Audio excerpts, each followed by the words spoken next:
नमस्कार मित्रांनो, स्वागत आहे तुमचं आपल्या यूट्यूब चॅनलवर, ज्याचं नाव आहे स्टॉक अँड स्टेट. शनिवारचा दिवस आहे आणि कालच न्यूज आलेली होती की इराणकडनं की जोपर्यंत जी युद्धबंदीची चर्चा आहे तोपर्यंत आम्ही स्ट्रेट ऑफ हॉर्मुझचा एरिया चालू करतो आहे. आणि त्यामुळे अनेकांना वाटलं होतं की आता सोमवारी त्याचा मार्केटवर परिणाम होईल आणि गिफ्ट निफ्टी जशी 400 पॉईंटनी वर गेली त्यानुसार आपलं मार्केटसुद्धा सोमवारी नक्कीच एक त्यामध्ये बाउन्स बॅक दाखवल.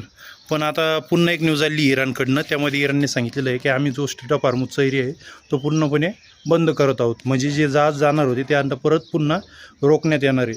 तर मग यामुळे आता ज्यांना वाटत होतं गिफ्ट निफ्टीवर आहे त्यामुळे मार्केटसुद्धा वरच जाईल.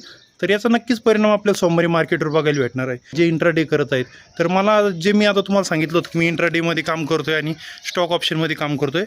तर इंट्राडेमध्ये स्टॉक ऑप्शनमध्ये काम करत असताना मी आज एक 150 ते 200 स्टॉकमध्ये सर्च करून एक चांगला स्टॉक मी निवडलेला आहे. त्यामध्ये मला सोमवारी एक ट्रेड घ्यायची आणि त्या ट्रेडमध्ये मला स्टॉक ऑप्शनमध्ये मला असं वाटतं की चांगलं प्रॉफिटसुद्धा होऊ शकतं. तर त्यामध्ये माझा स्टॉप लॉस जो आहे तो आत्तापर्यंत जे केलेलं जे प्रॉफिट आहे त्यामधनंच राहील. कारण माझी जी रिस्क आहे ती ऑलरेडी आता मी कवर केलेली आहे. किंवा मग माझं ॲनालिसिस जरी चुकलं तर माझं नक्कीच त्यामध्ये नुकसान होणार नाही. जसं मी तुम्हाला सांगितलं, माझं जे स्टॉकमधलंच प्रॉफिट मी तिथे डिप्लॉय करणार आहे. तर कशी वाटली तुम्हाला ही अपडेट नक्कीच मला कमेंट बॉक्समध्ये कमेंट करून कळवा. सोबतच हा व्हिडिओ आवडला असेल तर व्हिडिओला लाईक आणि मित्रांसोबतही शेअर करायला विसरू नका.